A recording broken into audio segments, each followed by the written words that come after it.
পঞ্চম শ্রেণী প্রথম পর্যায়ক্রমিক মূল্যায়নের গণিতের 15 নম্বর স্কুলের প্রশ্ন উত্তরগুলো আলোচনা করব। একের কত বলেছে 5 অঙ্কের ক্ষুদ্রতম সংখ্যা থেকে 3 অঙ্কের বৃহত্তম সংখ্যা কত ছোট। তো 5 অঙ্কের ক্ষুদ্রতম সংখ্যা মানে একের পিঠে 4টে শূন্য, আর 3 অঙ্কের বৃহত্তম সংখ্যা 3টে 9। তো 10,000 থেকে 999 বিয়োগ দিলে হবে 9,001। তো উত্তর লিখবে 9,001 ছোট। খতে দিয়েছে মানের ঊর্ধ্বক্রমে সাজাও, মানে ছোট থেকে বড়। তো সবার থেকে ছোট হচ্ছে 40,919, তার থেকে বড় 45,315, তার থেকে বড় 47,825, আর সবার বড় 49,412। গতে দিয়েছে স্থানীয় মানে বিস্তার করে লিখতে হবে 8,000 যোগ 200 যোগ 0 যোগ 4।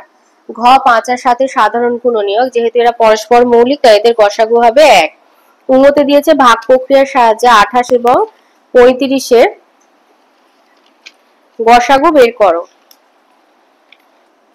তাহলে এইভাবে 35কে 28 দিয়ে ভাগ করবে, একবার যাবে, ভাগশেষ হবে 7, 7টাকে ভাজক বানিয়ে দেবে, আর 28কে ভাজবে, 4 7 28, তাহলে গসাগু হবে 7। চ দিয়েছে এক একটি মৌলিক নয়, যৌগিক সংখ্যাও নয়। ছতে বলেছে 24,312 সংখ্যাটিতে 4-এর স্থানীয় মান 4,000। বর্গীন জতে দিয়েছে 5 অঙ্কের বৃহত্তম সংখ্যা থেকে 4 অঙ্কের ক্ষুদ্রতম সংখ্যাটি বিয়োগ করলে বিয়োগফল হবে 89,999। ঝ দুটি পরস্পর মৌলিক সংখ্যার গসাগু হবে 1। দুইয়ের কতে দিয়েছে 60,525 দিনে কত বছর, কত মাস, কত দিন। তো 365 দিয়ে ভাগ করবে, একবার যাবে, 240 হবে, 2 নামলো, 6 বার যাবে, 2,125, 5 বার গেলে 1,825, ওই 300 দিন। এবার 300 দিনকে 30 দিয়ে ভাগ করলে 10 মাস, তার মানে 165 বছর 10 মাস 0 দিন। খতে দিয়েছে দুটি সংখ্যার গসাগু 5, লসাগু 60, একটি সংখ্যা 15 হলে অপর সংখ্যাটি কত।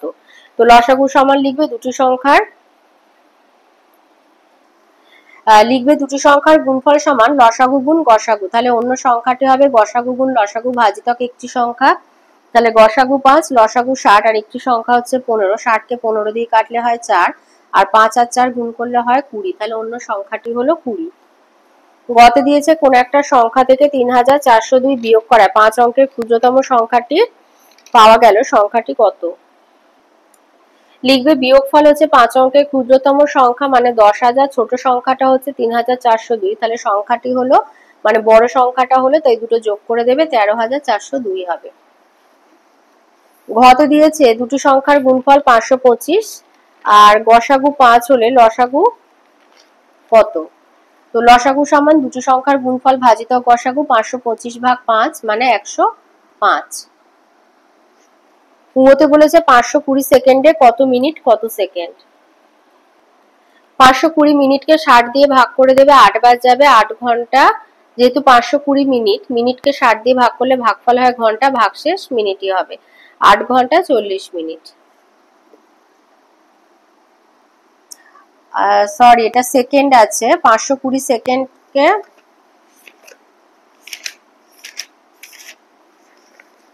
না, ওটা 520 সেকেন্ড, 520 যেহেতু সেকেন্ড, সেকেন্ডকে 60 দিয়ে ভাগ করলে হয় মিনিট।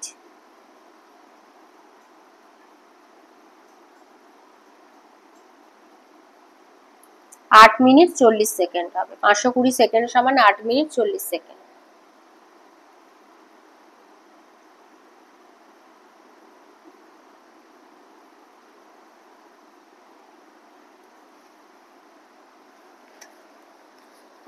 জয়ের কত বলেছে দেবব্রত বাবু 6 মাসের আয় দিয়ে 7 মাসের খরচ চালান, তার মাসিক খরচ 12,270 টাকা হলে তার বাৎসরিক আয় কত।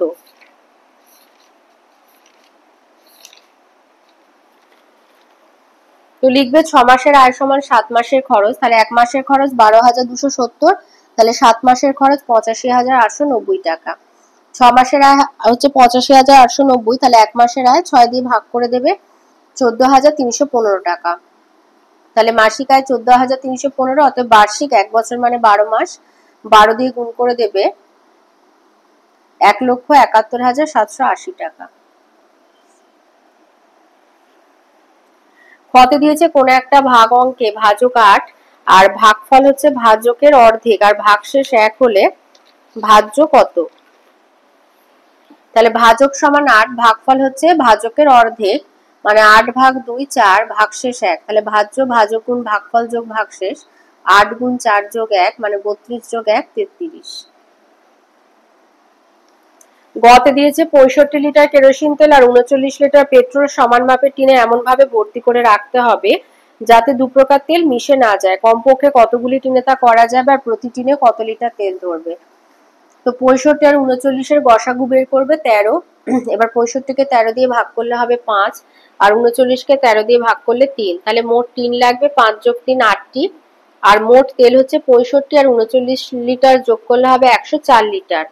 তাহলে 8টা টিনে মোট তেল আছে 104 লিটার, একটা টিনে থাকবে 104 ভাজিত 8 মানে 13 লিটার। তাহলে কমপক্ষে 8টি টিনে করা যাবে আর প্রতি টিনে 13 লিটার তেল ধরবে। ঘতে দিয়েছে একজন কৃষক মোট জমির 15 অংশে ধান আর 15 অংশে পাট লাগিয়েছেন। ধান ও পাটের জন্য তিনি জমির মোট কত অংশ ব্যবহার করেছিলেন? তো দুটো যোগ করে দেবে। এবার যেহেতু একই হর বিশিষ্ট, লসাগু করার দরকার নেই।